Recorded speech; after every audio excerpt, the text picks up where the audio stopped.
Is his peak, fam. Like literally, man spent about 45 minutes doing this video of a keep, sell, and bench, and it only uploaded 2 minutes of it. It's a myth. I don't know what happened, fam. It's a joke thing, but yeah. So I'm gonna have to do it while making sure it's still on record. Get me? I'm new to this. It's crazy. It is actually mad. Yes. Great stuff. Right. Man's not even prepared. I was before, but now I'm not. What I need is the Arsenal squad up so I can kind of do an in-depth keep, sell, bench video, take two, basically. So I'm going to go through the squad and basically go in depth of all the players and why they should stay and why they should go or be benched going forward next season. So basically, this is take two of it. Right. Starting with not Granite Xhaka. Starting with what's his name? Aaron Ramsdale. So Aaron Ramsdale in goal. Don't worry, I'm sorry guys, my head's just all over the place because I'm still gutted that my last video didn't post. Alright, cool. Aaron Ramsdale in goal. 25 years old. He's had an unbelievable season. He's a leader. He's got good energy. He's a fan's favourite. He's a cult hero. It's an easy decision. Aaron Ramsdale stays. Easy. Definitely. Right. Next up is his understudy, which is Matt Turner. Came in last summer to be Ramsdale's number 2, to play in the cup competitions and to fill in for Ramsdale's absence. He hasn't really put a foot wrong, really. So there's no reason for us to sell or bench him. Obviously, he isn't really going to push Ramsdale for the number 2 spot, but he is someone that we can trust in if Ramsdale needs a rest in the cup. It'll be interesting to see if he plays in the Champions League next season. That's actually something I'm intrigued by and something I've just thought of now. He'll probably play in the Carabao Cup games and the FA Cup games. But it's them ones where you play the last 1 or 2 games in the Champions League once your qualifications secure. However, that being said, it looks like we're going to be in a group of death or it looks like it's going to be a tall order for us to get out of the group. Even though I do think we will, no matter who's in our group, I'll be confident for us of getting a top 2 spot. However, yeah, there's no need to ramble on with Matt Turner. That's a stay as well. Carl Hines not really gonna. So, for Carl Hines will be a sell. Kieran Tierney is a phenomenal professional. Someone that gives his all. He's got a lot of ability. Fantastic player. Fans' favourite. One of our better players. He's used to being a first choice starter, let alone first team player for his whole career. I mean, this season probably was a culture shock to him. At first, you could have said it's probably down to his injury. However, he's been fit for most of the season and still didn't play. That's got to be the biggest worry for him and for Kieran Tierney fans. I really like Kieran Tierney because of his attitude, of his ability, his never say die attitude, and his crossing ability. The only issue is here now is it looks like it's come to a standstill, a crossroads of whether or not the club want to cash in on him to use the money on bringing in players such as Rice and Caicedo, and they might want to persevere with people like Zinchenko, who basically allows us to have an inverted player and have an extra man in midfield to dominate the match. I feel like the club are going to probably sell him, to be fair. I can't even lie. he can probably bring in 40 million, and then we could use that money for players going forward. I would like the club to keep him, but I doubt that will happen. So I think Kieran Tierney's a sell. Next, we got Ben White. Ben White was probably the best right back this season in the league. You know, he's shown that he can be versatile. He's probably ran out of steam in the last month or so, where his performances have dropped. Not just him, but a few other players' performances have dropped. But I like Ben White. He's an unassuming character. He's someone that literally, you could tell, he literally just does his thing and he goes home. Like, I don't think he chats to many of the squad people. I can't see who his brethrens in the squad would be. I can't even lie. I think he's one of them ones where it's like, yeah, play the match, training, home, family. Play the match, training, home. You know them ones there. But no, Ben White is a fantastic football player. He's shown that he's definitely an Arsenal player.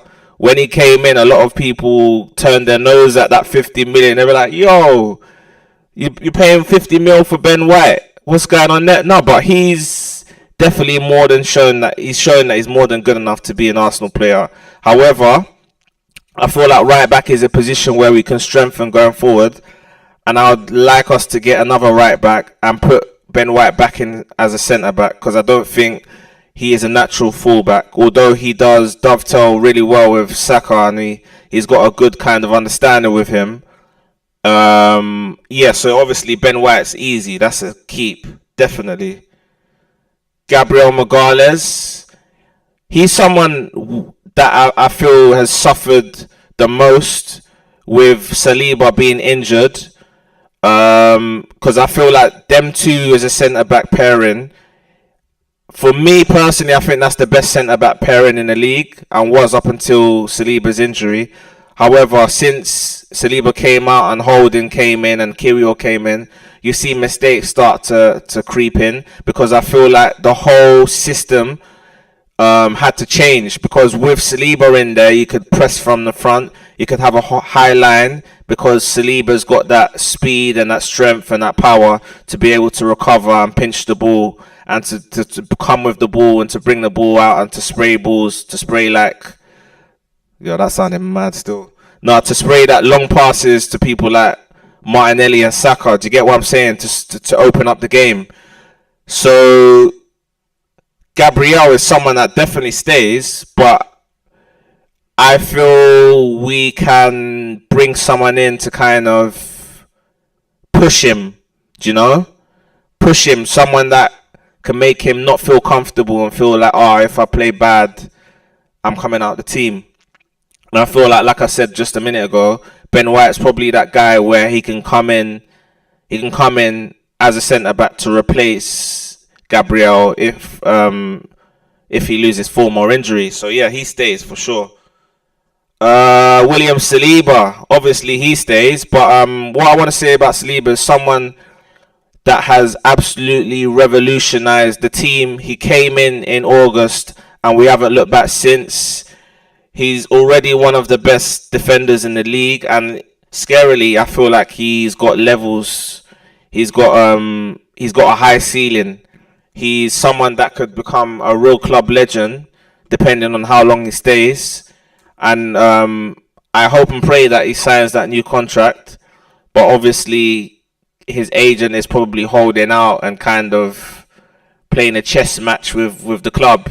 Probably wants like 250 bags a week. Or it could be a thing where he leaves on a free next summer and he goes and gets that anyway at someone like Real Madrid or PSG, or someone like that, or even a Barcelona where they'll offer him something like that without blinking. You get me? So yeah, William Saliba definitely stays. Up. Next up, basically is Jakub Kyrgios. We brought Kyrgios in January. He had to be patient for his chance in the team. Obviously, there's been a few suspect moments where like his lack of experience has really counted against him. Like the games that spring to mind are the what was that score and giving Brighton a lead effed us up because it's like they kept the ball really well. We couldn't get the ball off them. They were literally playing around us. They were like it was like a kind of cat and mouse thing. Do you get what I'm saying? It's like they really toyed with us, and I felt up until that point where Kiwior made that mistake, the game was in the balance, especially in the first half. I felt like we probably should have even been ahead in that game. But when Kiwior stayed on the floor, my man just scored the free header. I think his name's Julio Enciso. He's about 5'5", and he's got a free header. What's that all about, bruv? You get what I'm saying? What he should have done, I know Thingy stepped on his heel. What he should have done was cleared the ball, then worry about everything else after. Do you get what I'm saying? Instead of going down and hoping the referee makes the decision. Because at the end of the day, the goal went in and we're one down. So, you know what I mean? So, with regards to Kiwior, he has shown signs that he is a good player. But them two mistakes, schoolboy errors, you know what I mean? It's kind of naive. I hope he doesn't do it again. I'm gonna be watching Kiwior closely with an intent eye. For now, I'll probably say he stays, but bench. Kiwior's a bench for me. Next up, Rob Holding, centre back, one of our longest serving players. Our weakest player in the squad, if I'm being real. I think it's time for him to be moved on. He's been a great servant for the club, but if Arsenal want to move forward and challenge for major honours again, I think we got to look at better players than Rob Holding. I don't want to spend too much time on him because I think it's clear if you ask all the Arsenal fans, I'm sure 99% of fans would say it's time for him to go. So, yeah, Rob Holding's a sell. Takahiro Tomiyasu is an interesting one because he's come in from Bologna last summer and he's done really well. Great defensively, can play right back, centre back, left back. Very versatile, good attitude, you get me? He seems like an unassuming character, just does his job and goes home. But he is injured a lot, that's the main thing. I feel like his injury really killed us. His injury against Sporting Lisbon, where we lost Saliba and him in the same game, killed us because had Saliba been injured only, we would have put Ben White in as a centre-back with Gabriel, and then Tomiyasu would have been a right-back, or other way round, where Tomiyasu's a centre-back and White's a right-back. But him getting injured as well killed our options. It literally killed two birds with two stones, if that makes sense. I just feel he's injured too often and we can't afford to be carrying people. We can't afford to have any doubts over people. If we want to challenge this Man City team who have just won their 5th league title in 6 years, we need to be ruthless. We need top players that are reliable, that are going to come in and do the job. Especially if we're going to be in the Champions League as well. We're going to be playing 2-3 games a week. I'm going to say sell. That might be my first controversial decision so far. But like I said, I'm going to be ruthless. I'm going to sell Takahiro Tomiyasu because he's injured too much. Alexander Zinchenko. He's a tricky one because when we brought him in, everyone was saying, oh yeah, he's been phenomenal in this inverted fullback role from left back, coming into the midfield and making us like kind of have more possession. You know, technically very good, excellent, good attitude. He's really passionate, really emotional on the pitch, galvanizes the team. You get what I'm saying? But he can't defend. Let's be real. His defensive awareness is all over the place. That goal we conceded against Liverpool was heartbreaking. You know, where he just got beaten too easily. So with Zinchenko, I reckon to opponents he's seen as our weakness, but to our manager he's seen to as our strength, if that makes sense. So it's like a kind of catch-22. But I've seen enough from Zinchenko to think that we can keep him, although we would need a kind of alternative based on who we're playing. We'll need another left back. So let's say if we're playing a Man City where we're probably not going to see a lot of the ball or as much of the ball as usual, then I'd play someone else there. However, in games where we're going to have a lot of the ball and our opponent's going to defend with a low block, we'll need a Zinchenko. So on that basis, definitely a keep. In midfield now, we've got Thomas Partey. I'm going to say sell. Sorry, no. This is how I summarize Partey.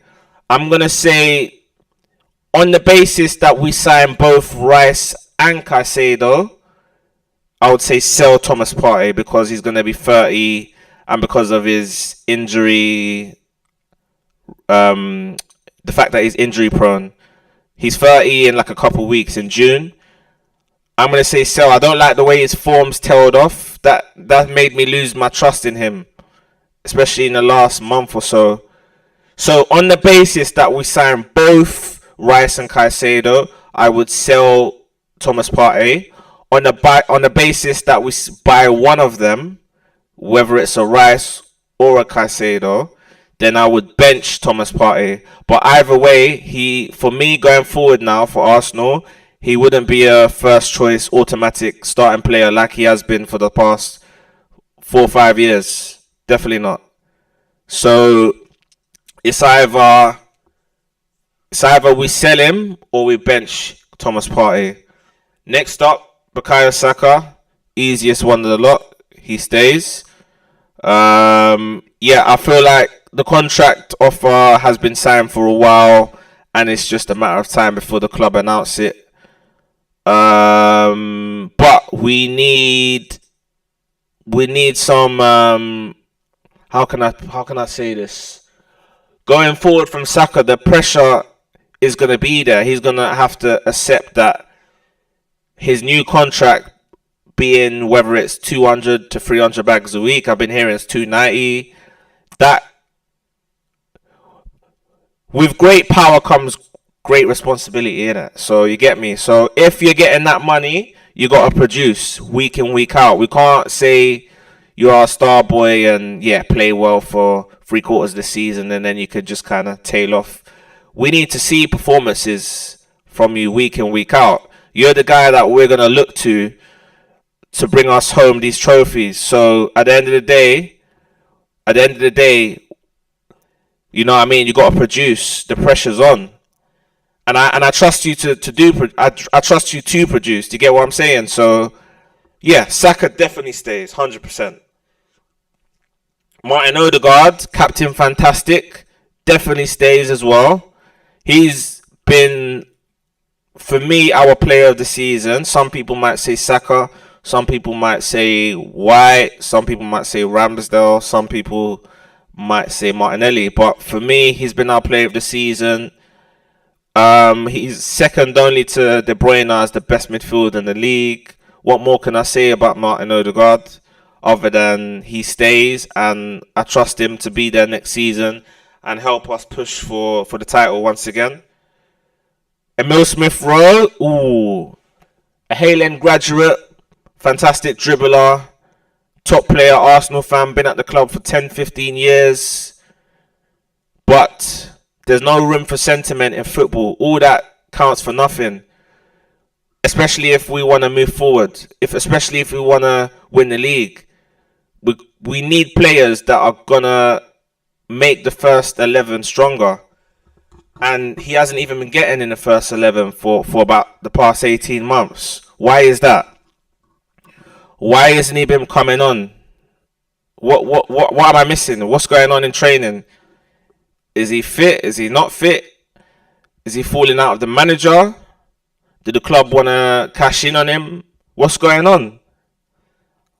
I'm going to say for Smith-Rowe, through gritted teeth, that we should sell him because I feel like we can get 20 to 30 million for him. It might be one of them ones where you insert a buyback clause in him. Because, alright, put it this way. If we kept Smith Rowe, where would he play? Whose place would he take? Is he going to take Martinelli's place? Is he going to take... If we buy both Rice and Caicedo, he ain't taking none of their places. So who... You get what I'm saying? So at the end of the day, we need players that are going to take the team forward. And he's one of the expendable players which I feel that can bring in good money for better players. So, sadly, as much as I think he's a fantastic player, I think we should sell Smith Rowe to bring in money for better players. Jorginho, when he was brought in January, I was thinking, what is going on here? What is going on? Like another Chelsea reject, another past his best player. Like, what are we doing? He had come in and did a good job, half decent job, but I feel next season, I don't think he's someone that's going to start. And the fact that he has 1 year left on his contract, it's probably going to be a thing where he's around the club. He's going to not play much, but his experience around the dressing room is going to be there. And obviously, he'll probably just go in a free in the summer. So that's probably just a thing where I just say bench, but just due to the fact where he's got a year left on his contract. And on that subject, I'm going to go to Mohamed El-Neni, pretty much similar to Jorginho, wherein he's got a year left on his contract because of his kind of influence on the players and the team with his experience. I doubt he'll play much, if at all, next season. But on the mere basis that he's got a year left on his contract, then obviously it's probably a bench thing as well. Fabio Vieira, for me, is a sell, and I'll tell you why. He came in for big money from Sporting Lisbon or Benfica? Was it Sporting? No, Porto. It was neither of them. He came in for big money from Porto last season. And people are saying that he's similar to Bernardo Silva. From what I've seen, he doesn't really cut it for me. Decent technically, got a decent left foot, decent strike. However, it just doesn't really seem like he's ever going to work for him at Arsenal. And I can't really see him coming in where he plays, where he gets into this team. I can only see him getting in on the right wing or as a number 8. And put him in as a number 8, he's not strong enough in the midfield. And putting him as a winger, he hasn't really got that ability to beat players like that, like a Saka. So for me, I think we just probably have to cut our losses and look to cash in on him. We're not going to get nowhere near 30 million for him, but we just have to sell him somehow, innit? You get what I'm saying? Next up, Granit Xhaka, a player that has basically, you either love him or hate him. Divided opinion. That's the word. That's the phrase I was looking for. Yeah, he's divided opinion. Obviously, because he gets a lot of cards, he gets a lot of yellows and reds, and he's got that Albanian grit about him. He's from the streets. You could tell. But that's what I love about him. He's someone that you want with you in the trenches. Granit Xhaka, really passionate guy. He gives his all for the club. You could tell he's proper Arsenal. A player that I'm sure all the players respect. Some people say he's the real captain. Leads by example. But it's looking like he has already signed with Bayer Leverkusen. It looks like that's all done and dusted, and probably Sunday at home to Wolves will be his last game after, I think it's 7 years now at the club. It's been kind of up and downs, but overall I think he has been a slight success. I'd say probably a 7 out of 10 Arsenal career. The last 18 months have been excellent, and I feel like on Sunday we would be able to work out whether it is his last game, because he'll be obviously saying his goodbyes to the fans if that's the case. But no, Granit Xhaka is a not a sell, but he's going anyway, innit, kind of thing. So yeah, a sell. Next we have Gabriel Jesus. He was brought in as a number 9 from Man City. He was brought in to score goals because Lacazette was let go, and he was brought in as his replacement. The thing with Jesus is it's like a kind of conundrum because he's an unbelievable footballer. He's probably our best football player, but he isn't fulfilling the job requirements of why he was brought in. So we brought him in to score the goals as a number 9, and that sounded mad still, put his head on the end of things, pause, and just score goals. So my thing is bench Jesus, stroke, put him on the wings, put him in and around the main number 9, whether it's behind him or either side, and getting a big number 9. Who that is, I do not know, because there's not many top strikers out there. One that springs to mind is Victor Osimhen, but then you get people talking about people like Vlahovic, Martinez, Ivan Toney's now got his ban, so probably not him for now. So there's not really many top centre forwards out there, but I'll go into detail about Jesus when I talk about Nketiah and Balogun. Alright, so Gabriel Martinelli. Gabriel Martinelli has had his breakthrough season this year. He's been phenomenal. He has been one of our best players this season. Unfortunately, got injured to miss the last few games. I'm sure he was probably looking at getting close to 18 Premier League goals, which would be phenomenal from the left wing. He's someone that has a lot of endeavour, enthusiasm, ability on the ball, speed, pace, raw ability, raw aggression. Someone that improves season on season, and is someone that I'm looking forward to seeing how he's going to develop going into next season. He's also someone that you could argue is probably one of our most underrated players that could be argued he's in Saka's shadow. And, he's someone that I really, really think can go on to bigger and better things with this club. And he's probably our most direct player and someone that I feel is capable of scoring in every game. You know what I'm saying? So, yeah, he has a lot to improve. We can get in about 20-25 million from him. He's someone that has had good moments with Arsenal, like his debut against Norwich, coming off the bench in the Carabao Cup, scoring a brace.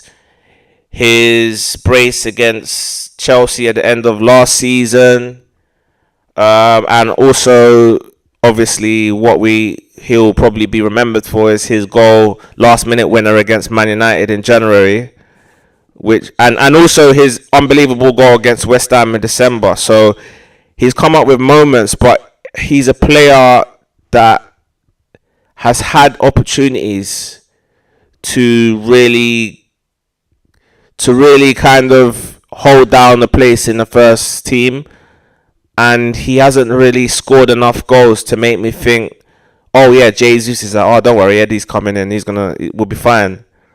He hasn't really scored enough goals. He's missed big chances in big games, and we're going to be playing in the Champions League next season, and we're probably almost certainly going to be in a tough group.